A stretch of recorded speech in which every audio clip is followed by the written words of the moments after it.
Good afternoon. जैसा कि अपना लेसन चल रहा है, लेसन नंबर 10 प्रत्यावर्ती धारा क्लास 12। आज का हमारा वीडियो है विभिन्न विद्युत परिपथी अवयव को लेकर प्रत्यावर्ती धारा और वोल्टा का फेजर आरेख और कला संबंध स्थापित करने का भाग नंबर 2।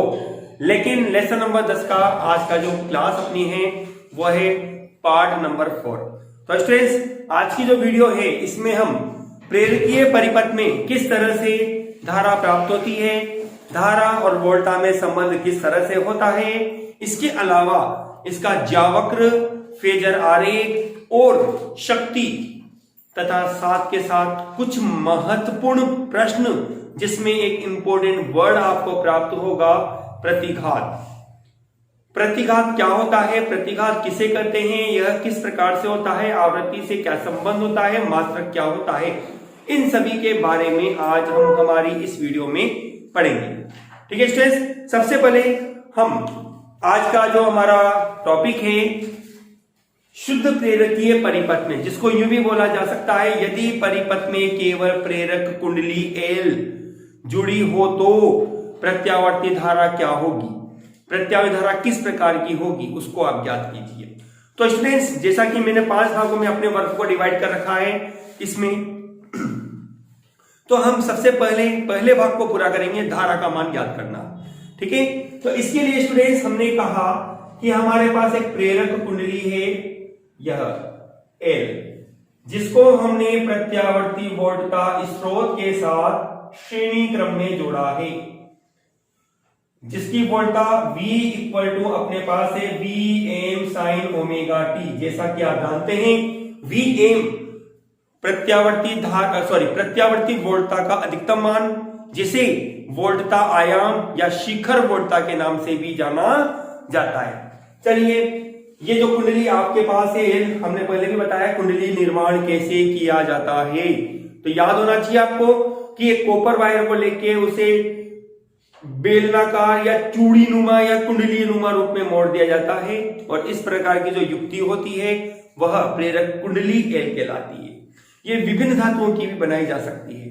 ठीक है, चलिए हम इसकी गणितीय व्याख्या करते हैं। तो हमने ये माना कि चूंकि प्रत्यावर्ती वोल्टता समीकरण आपके पास होती है, प्रत्यावर्ती वोल्टता V बराबर आपके पास होता है Vm sin omega T. Equation number 1। Students, करना क्या है, धारा I का मान निकालना। तो ऐसा कोई फॉर्मूला बताइए जिसमें L के साथ V और I आता हो। जल्दी से सोचिए, मैं आपको 10 सेकंड का टाइम देता हूं, जल्दी से 10 सेकंड के भीतर सोचिए किस वैज्ञानिक का नियम है, और उस वैज्ञानिक का नाम जल्दी से सेंड कीजिए। कौन सा वैज्ञानिक है जिसने ये बताया, कौन सा रिलेशन है जिसके आधार पर आप वोल्टता, धारा और स्वप्रेरण गुणांक मतलब कि एल के मध्य संबंध स्थापित कर सकते हैं। जल्दी से बताइए इसका आंसर। हाँ, तो स्टूडेंट्स, आपने बताया लेंज का नियम। लेंज के नियम में अपने पास फॉर्मूला बनता है जो कि केवल डायरेक्शन बताता है, लेकिन आपको यहां पर स्वप्रेरण या प्रेरण गुणांक, ठीक है ना, उसमें इस फॉर्मूले को आपने प्राप्त किया है। मैं बोर्ड पे लिखता हूं, जिसका नाम अपन लिखते हैं फेराडे व लेंज के नियम से, क्योंकि दिशा यदि आप लेते हो ना तो आपके पास लेंज का नाम भी लिखा जाता है। फेराडे व लेंज के नियम से आपके पास बनता है E बराबर L di अपॉन dt। वैसे तो फाई आता है यहाँ पे, लेकिन फाई की जगह आपने Li लिया, और वो Li लिखा जा सकता है किसके रूप में, L di अपॉन dt, क्योंकि L गुणांक है, स्वप्रेरण गुणांक, जिसे स्वप्रेरकत्व भी कहते हैं। ठीक है, उसको कांस्टेंट मानते हुए फिर बाहर ले लिया और I को अपने रखा। जब अपन इसका मोड लेते हैं ना स्टूडेंट्स, मोड लेते हैं, तो यहां पर आप, क्योंकि अपने देखो V मान रखा है, कोई दिक्कत नहीं, यदि आप V की जगह E लेकर भी इस क्वेश्चन को सॉल्व कर सकते थे। तो ये माइनस हट जाएगा आपके पास। ठीक है, ये माइनस आपने हटा दिया। यहां हम लिख देते हैं मोड E बराबर अपन V ले लेते हैं, एक ही बात है। अतः अपने पास बनेगा V बराबर L D i upon d T. समीकरण नंबर बनता है 3 नंबर। ठीक है, हमने समीकरण 1 और 3 को बराबर किया तो 1 व 3 से क्या बनेगा, v m sine omega t बराबर होगा L d i upon d t. ठीक है, चलो इसको आगे बढ़ाते हैं। अपन अपने को मान निकालना है आई का, तो आई वाले पद को यहां रखो, बाकी को क्रॉस गुणा करके हटा दो। तो आपके पास बनता है, देखो एल का क्रॉस गुणा किया, डी टी यहां आ जाएगा, तो डी आई बराबर होगा वी एम बटे एल साइन ओमेगा टी। ठीक है, और इंटू डी टी। आपके पास आया धारा डी आई का मान, आपको चाहिए धारा आई का मान। तो आई का मान निकालने के लिए हम इस पद का, इस संख्या का करते हैं समाकलन, समाकलन। तो आपके पास बनेगा समाकलन से आपको मिलेगा समाकलन डी आई बराबर होगा समाकलन वी एम अपॉन एल और साइन ओमेगा टी और डी टी। ठीक है ना, जैसा कि मैंने आपको फॉर्मूले बताए हैं, समाकलन साइन के एक्स और डी एक्स, इसका समाकलन होता है माइनस के कोस के एक्स बटे के। अपने पास यहां पर के एक्स की जगह ओमेगा टी है, ठीक है ना, तो आपके पास बन जाएगा कोस ओमेगा टी बटे ओमेगा माइनस का। डी आई का समाकलन तो आपके पास हो जाता है आई बराबर वी एम अपॉन एल। इसका कोई छेड़खानी नहीं करनी है आपको, इसमें किसी प्रकार से कोई परिवर्तन नहीं होगा, बाहर ले लो। साइन का आपके पास बन जाता है माइनस के कोस ओमेगा टी और बटे ओमेगा। ठीक है, ये आपके पास पद हुआ है। इसको सिस्टेमेटिक ढंग से आपने लिखा तो आई बराबर बनेगा माइनस के v m upon omega L cos omega t. देखिए अपना आंसर आ चुका, लेकिन अभी समस्या क्या है? समस्या ये है कि हमने हमारी इसके पिछले वाली वीडियो में आपको बोला था कि आप जब धारा समीकरण प्राप्त करोगे तो क्या विशेषता होनी चाहिए। विशेषता ये होनी चाहिए कि आई की जगह आई होना चाहिए, बिल्कुल सही है, लेकिन इस पद की जगह आपके पास लाना है क्या, आई एम। यहां किसी प्रकार का कोई चिन्ह नहीं होना चाहिए, प्लस का ही चिन्ह होना चाहिए, कोस की जगह साइन होना चाहिए। तो इन सब बातों को हम यहां परिवर्तित करेंगे, चेंज करेंगे। ठीक है, देखो हमने ये कहा, पहले तो अपन इसको हटाते हैं यहां से। हमने ये कहा यदि वी एम बटे ओमेगा एल बराबर कितना, आई एम। जैसा कि आप जानते हैं, इसको मैं नंबर ले लेता हूं क्योंकि इसी पर आधारित में एक सवाल और आज अपनी इस क्लास में करेंगे। नंबर 4, आई एम क्या है आपके पास? आप आई एम आप जानते हैं, अधिकतम प्रेरित विद्युत धारा, जिसको आप धारा आयाम भी कह सकते हैं, जिसको आप शिखर धारा भी कह सकते हैं। ठीक है, चलिए ये तो आपने पहला काम कर लिया। आई बराबर माइनस के I am sine cos omega T. करना क्या रहा आपको, कोस को हटाओ आप। तो कोस को हटाने के लिए हम त्रिकोणमितीय फलन का उपयोग करते हैं। देखो ध्यान देना, चूंकि अपन जानते हैं साइन 90 माइनस थीटा बराबर होता है कोस थीटा, तो आप देखो इस फॉर्मूले को इस रूप में बनाओ, मतलब कि आप लिख सकते हैं साइन पाई अपॉन 2 माइनस के ओमेगा टी, तो आपके पास क्या होता है, कोस ओमेगा टी होता है। मतलब इस कोस ओमेगा टी की जगह हमने क्या किया, इस संख्या को लिख दिया यहां पे, ये लो माइनस के आई एम और अपने पास हो गया साइन क्या, पाई अपॉन 2 माइनस के ओमेगा टी। ठीक है, ये अपने पास वैल्यू हो गई। ठीक है, लेकिन अब समस्या तीसरी एक और है, माइनस का चिन्ह हटाए कैसे? तो इस माइनस चिन्ह को हटाने का तरीका ये है, इसमें से माइनस कॉमन निकाल लो आप। तो आपके पास क्या बनेगा, आई बराबर माइनस कॉमन लेते ही हट जाएगा, आई एम आपके पास होगा साइन, उल्टा चेंज हो जाएगा, ओमेगा टी माइनस के पाई अपॉन 2। ये आपके पास आती है प्रत्यावर्ती धारा एल परिपथ के लिए। कौन सा परिपथ के लिए? एल परिपथ के लिए। अब देखो इसमें कितनी इंपॉर्टेंट चीज है आपके पास, ध्यान से सुनना, ध्यान से समझना, ध्यान से लिखना। देखिए I बराबर आई एम जैसा रूप है आ चुका, साइन आ चुका, यहां ओमेगा टी में से माइनस हो रहा है 90 डिग्री। किससे तुलना करके देखो आप, ओमेगा टी से। ओमेगा टी इसके पास भी है, इसके पास भी है, वेरी गुड। लेकिन अंतर क्या आ रहा है कि धारा में जो ओमेगा टी है ना वो 90 डिग्री माइनस के साथ है। माइनस के साथ होने का मतलब हो गया ये पीछे बन रहा है, पीछे की स्थिति में जा रहा है, जबकि ये क्या है? आगे। आप यदि दोनों को संबंधित करते हो तो आप ये कहेंगे कि एल परिपथ में धारा 90 डिग्री पीछे होती है, या यूं कह दो कि एल परिपथ में वोल्टता धारा से 90 डिग्री आगे होती है। ठीक है, इसको अपन ने समीकरण नंबर 5 दिया। यहां अपन मेंशन कर देते हैं कलांतर, जो कि अपना दूसरा भाग है फाई, आपके पास बनता है पाई अपॉन 2। ठीक है ना, कलांतर कितना बन रहा है? Pi upon 2। अर्थात यहां लैंग्वेज लिखनी पड़ेगी आपको, अर्थात एल परिपथ में प्रत्यावर्ती धारा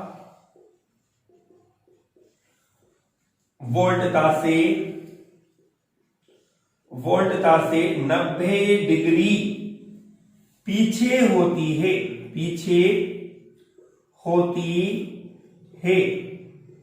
ठीक है, आप इसको यू भी लिख सकते हैं, इस तरह भी कि वोल्टता आगे होती है ना। दोनों बातें अपन बोर्ड पे लिख देते हैं, इसको किस तरह से आप लिख सकते हो। और एक और रूप देखो इसका, आप इसको यूं भी लिख सकते हैं, या मैंने लिख दिया इसमें या करके, या प्रत्यावर्ती वोल्टता धारा से 90 डिग्री आगे होती है। दोनों बातें अपनी अपनी जगह सही है, लेकिन तरीका मैं बोल रहा हूं एक याद रखो आप अभी। ठीक है ना, जब तक हमारे ये 5 परिपथ प्लस 1 परिपथ, मतलब 5 प्लस 1 6 परिपथ पूरे नहीं होते ना, तब तक आप तरीका एक याद रखें। छठे परिपथ में आप उल्टा बोल सकते हैं, क्योंकि वहां अपने को नीड भी रहेगी, है ना, ग्राफ बनाने के लिए, फेजर आरेख के लिए। यहां पर आप सिस्टम एक रखो, लेकिन दिमाग में दोनों बातें रखो, क्योंकि 1 नंबर के सवाल में आपको कैसे भी रूप में पूछ सकता है कि बताइए एल परिपथ में धारा वोल्टता से कितनी आगे होती है, तो आपको लिखना पड़ेगा -90 डिग्री। उसने क्योंकि आगे बोल दिया ना आपको, इसलिए -90 डिग्री। और यदि वो बोलता कि बताइए दोनों में कलांतर कितने डिग्री होगा, तो भी आपका -90 डिग्री बनेगा, क्योंकि धारा के साथ बोला है उसने। ठीक है, वोल्टता के साथ बोलता तो आप 90 डिग्री लिख सकते थे यहाँ पे। ठीक है, मतलब सवाल को आप यूं याद रखिए, माइनस आ रहा है 90 डिग्री, मतलब धारा पीछे है, वोल्टता आगे। अब कहने का तरीका हो गया कि वोल्टता आगे है तो धारा पीछे, धारा पीछे तो वोल्टता आगे। कितने कोण से? 90 डिग्री। दोनों के बीच में कलांतर की स्थिति कितनी बन रही है? 90 डिग्री के रूप में, मतलब कि धारा 90 डिग्री पीछे है तो वोल्टता 90 डिग्री क्या हो गई? आगे हो गई। ठीक है, चलिए अब तो देखो कितने भाग पूरे हो गए। पहला भाग पूरा हुआ और दूसरा भाग पूरा हुआ। अब जल्दी से इसको कॉपी में नोट करिए, फिर हम हमारी नेक्स्ट स्टेप पे आते हैं बाकी के शेष भागों पर। चलिए स्टूडेंट्स, ये तो हमने प्रत्यावर्ती धारा और वोल्टता का रिलेशन हमने देख लिया। अब अपने पास जो पॉइंट बनने जा रहा है एक डिफरेंट है, क्योंकि अब आपके पास नई चीजें इसमें और आना स्टार्ट हो गई। ये वो समीकरण है जो हमने अभी तक पढ़ी है। ठीक है, अब इन समीकरण से संबंधित एक पॉइंट हमारे पास आ रहा है, जो मैं समीकरण नंबर 4 से निकालने जा रहा हूं। ध्यान देना, समीकरण 4 से आपके पास है Vm बटे ओमेगा एल बराबर होता है I। ये आपने समीकरण नंबर 4 में लिया था। ठीक है, हमने इसका क्रॉस गुणा किया। देखो ध्यान से देखना, V बटे I, दोनों में m शिखर मान के रूप में लिखा हुआ है, बराबर ओमेगा एल। आप जानते हैं कि V/I बराबर होता है R, मतलब प्रतिरोध, ठीक है। लेकिन प्रतिरोध की जगह यहां ओमेगा एल है, एक नया शब्द जिसको एल परिपथ के लिए स्टूडेंट हम x और यहां छोटा सा एल लगा दो, इसको XL को हम कहते हैं प्रेरणिक प्रतिघात। नाम याद रखना, क्योंकि न्यूमेरिकल क्वेश्चन में काफी यह पॉइंट पूछा जाता है और आपके पास अब चलेगा भी सही, तो वैसे ही स्वतः आपको ये याद भी हो जाएगा।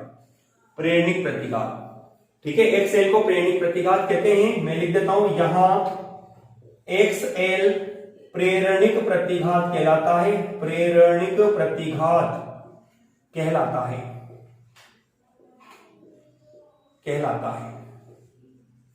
जो ठीक उसी प्रकार व्यवहार करता है, उसी प्रकार व्यवहार करता है जिस प्रकार प्रतिरोध R करता है, ठीक है। इसका मात्रक भी ध्यान दो, इसका मात्रक भी ओम होता है, ओम, जिसको इस तरह के सिंबल से लिखा जाता है, ओम होता है, ठीक है। देखिए, अतः अपने पास एक नया रिलेशन बनने जा रहा है, XL बराबर होगा ओमेगा एल, और आप जानते हैं ओमेगा बराबर होता है क्या, 2 πN होता है। लेकिन मैंने आपको कहा था कि एल परिपथ में धारा परिपथ, जब धारा वाले परिपथ होते हैं तो वहां पर एन की जगह एफ लिखा जाता है, तो यहां लिखा जाएगा एफ और एल आपके पास रहेगा। ये आपके पास एक्स एल का संबंध हुआ। ध्यान दे इसमें, यहां पर अपन कह सकते हैं कि एक्स एल प्रोपोर्शनल टू आवृत्ति एफ के। यदि मैं एक लाइन पर तो लेता हूं, एक्स अक्ष पर तो मैंने ले लिया एफ आवृत्ति को, और दूसरी एक्स अक्ष वाई अक्ष पर मैंने ले लिया प्रेरणिक प्रतिघात है, यह प्रेरणिक प्रतिघात एक्सएल को मैंने लिया, तो हम ये देखते हैं ग्राफ एक सीधी सरल रेखा प्राप्त होती है। इसका मतलब होता है कि जैसे जैसे आवृत्ति बढ़ती है प्रेरणिक प्रतिघात का मान क्या होगा, बढ़ेगा। आवृत्ति बढ़ाने पर प्रेरणिक प्रतिघात का मान बढ़ता है। फॉर्मूला याद रखना स्टूडेंट्स, क्योंकि अपने पास आगे अगले परिपथ के बाद नेक्स्ट पॉइंट अपने पास बनेगा जिसमें अपने पास प्रेरणिक प्रतिघात एक्सएल के रूप में, अगला जो टॉपिक होगा धारितीय प्रतिघात आएगा एक्ससी के रूप में। तो वहां पर इसी तरह की नई चीज आप पढ़ेंगे, वहां पर भी आवृत्ति के साथ संबंध दर्शाएंगे। ये जो टॉपिक अपन पढ़ रहे हैं अगले टॉपिक का सेम टॉपिक रहेगा, प्रोसेस सेम रहेगा, लेकिन उसको परिवर्तन कैसे करेंगे आप, उसको भी हम हमारी वीडियो में बताएंगे, जो कि हमारा पार्ट नंबर 5 बनेगा। अभी तो पार्ट नंबर 4 में एल परिपथ के बारे में चल रहा है, जिसमें आपने प्रेरणिक प्रतिघात को प्राप्त किया। जल्दी से इसको लिखिए या इसका स्क्रीनशॉट ले, फिर हम आपको फेजर आरेख बनाना सिखाते हैं। फेजर आरेख को आप कैसे बनाओगे, ज्यावक्र आप कैसे बनाएंगे। चलिए स्टूडेंट्स, प्रतिघात आपने पढ़ लिया। प्रतिघात क्या है, जो कि एल परिपथ के लिए प्रतिरोध की भांति होता है, ठीक है ना। एल परिपथ की भांति प्रतिरोध होता है, जिसको हम एल परिपथ में प्रेरणिक प्रतिघात के रूप में पढ़ते हैं। अब स्टूडेंट्स, हमारे पास जो पॉइंट स्टार्ट हो रहा है फेजर आरेख, ज्यावक्र, जिसको मैं बना रहा हूं, ध्यान से सुनना, ध्यान से समझना। देखिए किस तरह से है अपने पास, पहले हम ज्यावक्र को बनाएंगे, फिर फेजर आरेख का इसके बारे में अध्ययन करेंगे। देखिए, ठीक है ना। अब कंडीशन क्या है, ये मूल बिंदु O, ये B व I दोनों को प्रदर्शित कर रहा है। पॉइंटों के रूप में अपने को लगाने हैं इसमें। तो पहले तो आप ही देखिए, वोल्टा समीकरण है, ये तो सिंपल है। आपने पहले वोल्टा को डायरेक्ट बना दिया, ये लो, ये वोल्टा हो गई आपके पास। जो वैल्यू बनती है ये तो है Vm, ये हो जाता है आपके पास -k Vm। जैसा अपन ने पहले अपनी वीडियो में पढ़ा है, आप इसको सीधा आगे तक बना लीजिए, इससे फेजर वक्र बनाने में हमें सुविधा होती है इस प्रकार से, ठीक है। चलिए बाद में सेट इसको बाद में कर देंगे। अब अपने पास धारा पीछे है 90 डिग्री कोण से। तो देखो, आपको मैंने बता रखा है अपनी 11th क्लास में भी कि यह ये t/4 होता है, यह t/2, यह 3t/4 और ये t होता है। कला कोण के रूप में लेते हो इसको तो ये 0, ये 90 डिग्री, ये 180 डिग्री, ये 270 और ये 360 बनता है। तो अभी पीछे है माइनस का चिन्ह लेकर चल रही है, तो आप इसको यहां से कुछ स्टार्ट करेंगे ऊपर से, क्योंकि जैसा मैंने आपको पहले बताया था कि धारा हमेशा वोल्टता से कम होगी। इस प्रकार से ये समीकरण आपको इस प्रकार से ग्राफ बनेगा। थोड़ा जावक्र ढंग से बनाए, इसका ध्यान रखिएगा। इसमें ये लीजिए, ठीक है, ये अपने पास इस तरह से आपके पास ये पद बनता है। आगे तक आप इसको ले जाइए, इसमें भी आपके पास यह इस प्रकार से बनेगा, है ना। अब देखो इसमें अपन पॉइंट दे देते हैं इसको। ये तो हो जाता है अपने पास t/4, ये होता है t/2, ये होता है 3t/4 और ये होता है t के रूप में, ठीक है। ये अपने पास बन गया Im, ये अपने पास होता है -kIm। ये तो लीजिए सर अपना जावक्र पूरा होता है। अब अपन लेंगे फेजर आरेख, ठीक है। फेजर आरेख बनाने के लिए आप बस बिल्कुल एक ऊर्ध्वाधर रेखा खींच दीजिए पहले तो। ये लीजिए, ये मूल बिंदु 0 हो गया। अब सबसे पहले वोल्टा V के लिए ग्राफ बनाओ आप। ये लो V, सीधा ही आप रेखा बना दीजिए। ये लो, ये V, ये होता है आपके पास Vm। यहां लिख देंगे आप पहले, ये V व I दोनों के लिए है, ये भी V व I के लिए है, ठीक है। ये ओमेगा t कोण बन गया आपके पास Vm। ये समीकरण जो बता रही है V बराबर Vm साइन ओमेगा t का ग्राफ बताती है। और ये जो समीकरण है आपके पास, ये वाला ग्राफ I बराबर Im sine omega t minus π/2 को दर्शाती है, ठीक है। अब देखो धारा पीछे है, धारा क्या है पीछे। आपने ये वक्र नीचे से प्रारंभ किया है तो सीधा ही आप इसमें धारा का मान क्या लो, नीचे से स्टार्ट कर दो। ये लो, देखो आपका वक्र कितना अच्छा, कितना आसानी से बन गया। ये कुल कोण आप पढ़ोगे ना, कुल कोण ये वाला, ये इसके साथ 90 डिग्री है, ठीक है। और इसके साथ आप पढ़ेंगे ये कोण, तो आपके पास बन जाता है ओमेगा t π/2 और माइनस ओमेगा t के रूप में, ठीक है। अब चूंकि नेगेटिव है ना, नीचे की ओर दिशा है, तो एंगल माइनस में पढ़ा जाता है। इसको आप चेंज करके लिख दीजिए, ओमेगा t माइनस π/2 यू पढ़ा जाएगा फिर ये, है ना। पढ़ने का तरीका दोनों सही है। आप इसको π/2 माइनस ओमेगा t लिखते हो तो माइनस चिन्ह लगाना होगा आपको, और ऐसा लिखते हो तो कोई दिक्कत नहीं। लेकिन ये दोनों 90 डिग्री कोण पर है, और इसके बीच में ये जो वोल्टा है वो इस मूल अक्ष के साथ ओमेगा t कोण बनाती है। ये t अक्ष आपके पास बनती है, t अक्ष ही आपके पास जो समय को प्रदर्शित करती है। इस तरह से आपके पास यह फेजर आरेख और ज्यावक्र बनता है। जल्दी से इसका स्क्रीनशॉट लीजिए और कॉपी में अपना नोट करिए।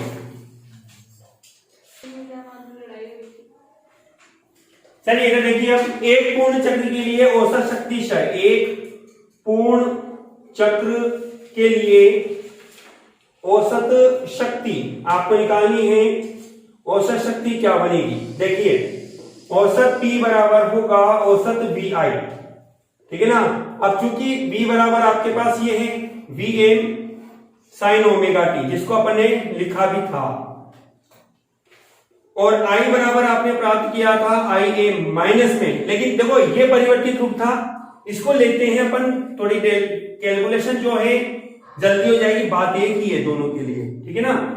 इसलिए औसत P बराबर होगा Vm, Im आपने बाहर ले लिया, माइनस से ले लिया, और औसत में, क्योंकि ये औसत जो होता है ना समय से संबंधित होता है, किससे, समय से, तो इसको तो अंदर रखना है, बाकी को आपको क्या करना है, बाहर निकाल देना है, ठीक है। अब कंडीशन क्या रहेगी आपके पास, देखो आपके पास बनेगी साइन ओमेगा टी कोस ओमेगा टी, ये लीजिए।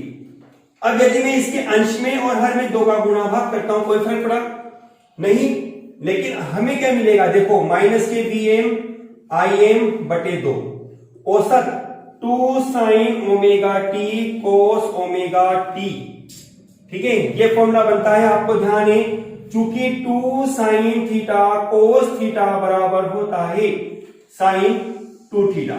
अतः अपने पास बनेगा औसत P बराबर होगा माइनस के Vm Im बटे 2 औसत साइन 2 ओमेगा टी।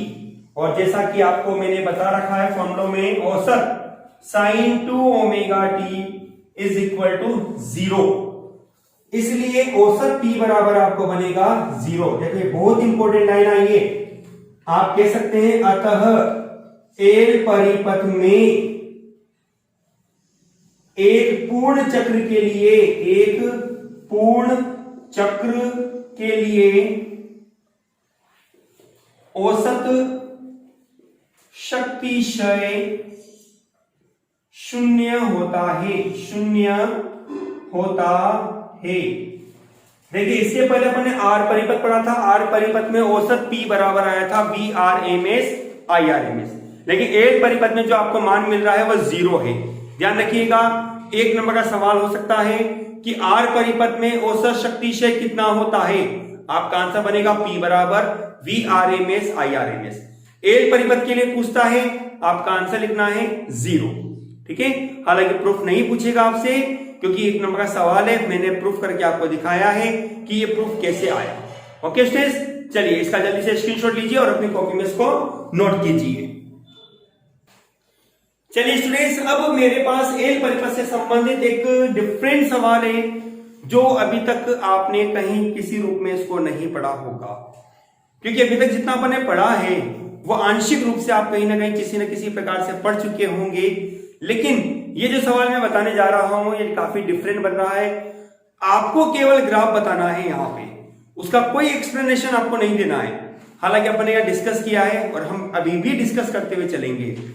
सवाल आपके पास है, बोर्ड पे लिखा हुआ है कि एल परिपथ के लिए शक्ति P, वोल्टता V और धारा I व चुंबकीय फ्लक्स फाई का समय t के साथ आपको ग्राफ बनाना है। तो देखिए ग्राफ बनेगा ज्यावक्रीय, हमने ज्यावक्रीय के रूप में इसको सेट किया। देखो इस तरह से ये अपने पास समय t लाइन होगी, इस लाइन पर ही अपने पास P भी होगा, B भी होगा, I भी होगा और फाई भी होगा। ठीक है, हम कुछ अंतराल बना लेते हैं यहां पे। पहले ही T/4 के लिए ये पहला भाग, सेकेंड भाग होगा T/2 के लिए, थर्ड भाग होगा 3T/4 के लिए और चौथा भाग आपके पास बनेगा 4T/4 के लिए, जिसका मतलब होता है T के लिए। ठीक है ना, जिसका मतलब होगा T के लिए। अब ध्यान दें आप, जैसा कि हमने कहा था, रूप दोनों याद रखिए। यदि हम बात करते हैं एल परिपथ में धारा और वोल्टा की, तो हमने कहा था कि धारा पीछे होती है तो वोल्टा आगे होती है। क्योंकि एल परिपथ जो एक परिपथ है जिसमें हमने कहा था फाई समानुपाती आई, याद है आपको लेसन नंबर 9 हमने वीडियो स्व प्रेरण गुणांक और प्रेरण गुणांक में आपको बताया था कि चुंबकीय फ्लक्स धारा आई के समानुपाती होता है।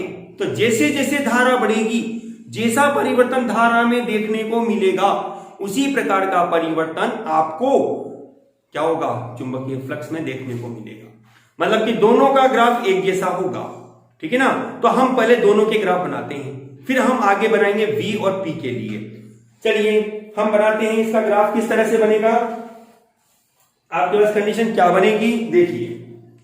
मैंने पहले बनाया धारा I के लिए, ये धारा I के लिए मेरे पास ग्राफ है ये। ज्यावक्रीय विशेष ध्यान रखना, ज्यावक्रीय बने आकार आपके पास ग्राफ बहुत अच्छा बनना चाहिए, क्योंकि ये सवाल आपके पास ग्राफ के रूप में ही पूछेगा, ये ग्राफ के रूप में देगा। ये मैंने बना दिया स्टूडेंट्स। लाल कलर जो अपने पास चल रहा है वो धारा I के लिए ग्राफ दे रहा है आपको। ठीक है ना, ये धारा I के लिए आपका ग्राफ बनता है। फाई इसके ऊपर बनाना है आपको, थोड़ा सा इसके ऊपर ले लेंगे, ज्यादा नहीं। ये फाई हो गया आपके पास, ठीक है, ये फाई हो गया आपके पास। ठीक है, ये हो गया आपके पास फाई के लिए, धारा आएगा इसके ऊपर। अब आप जैसा जानते हैं, हमने कहा था वोल्टा आगे धारा पीछे, या धारा पीछे वोल्टा आगे। तो आपने स्टूडेंट्स यहां पर धारा को स्टार्ट किया है 0 से, तो आप जब वोल्टा को स्टार्ट करोगे ना, तो वो 0 से आगे बना दो आप इस तरह से, देखो वो। लेकिन वोल्टा का जो ग्राफ बनेगा वह आई और फाई दोनों से ज्यादा लेके बनाएंगे आप इस तरह से।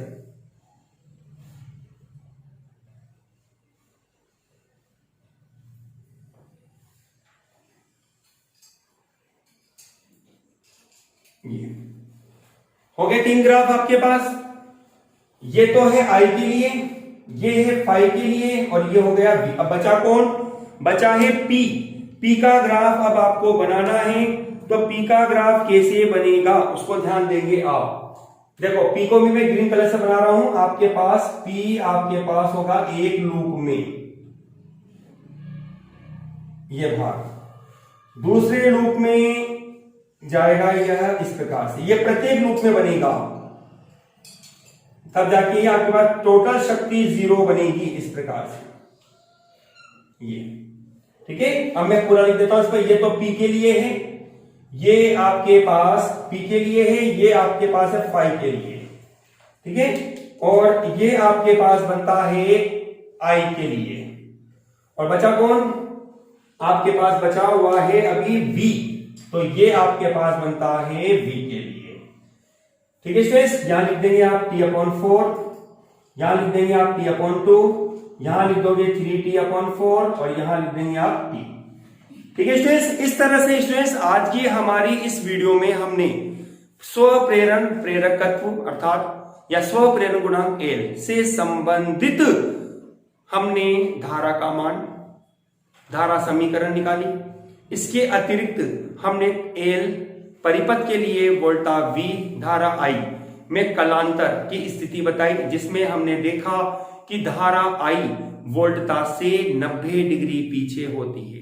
इसके अलावा एक प्रतिरोध की भांति व्यवहार करने वाला शब्द जिसको हमने प्रेरणिक प्रतिघात कहा, उसके बारे में पढ़ा, तथा हमने फेजर आरेख और ज्यावक्र बनाया, और हमने ये भी सिद्ध किया कि एल परिपथ के लिए एक पूर्ण चक्र में औसत शक्ति क्षय 0 होता है। और अंत में एक क्वेश्चन के रूप में जो मैंने आपको बताया कि आप यदि समय t के साथ एल परिपथ के लिए P मतलब की शक्ति, V मतलब वोल्टता, धारा I और फाई जो कि चुंबकीय फ्लक्स बनता है, के मध्य ग्राफ खींचेंगे, बनाएंगे, तो आपको ग्राफ इस तरह से प्राप्त होगा। ठीक है स्टूडेंट्स, आज की इस वीडियो में हमने एल परिपथ के बारे में पढ़ा। हमारी जो नेक्स्ट वीडियो होगी संधारित्र सी अर्थात सी परिपथ में इन्हीं सब बातों को आप दोहरान करेंगे। ओके स्टूडेंट्स, धन्यवाद।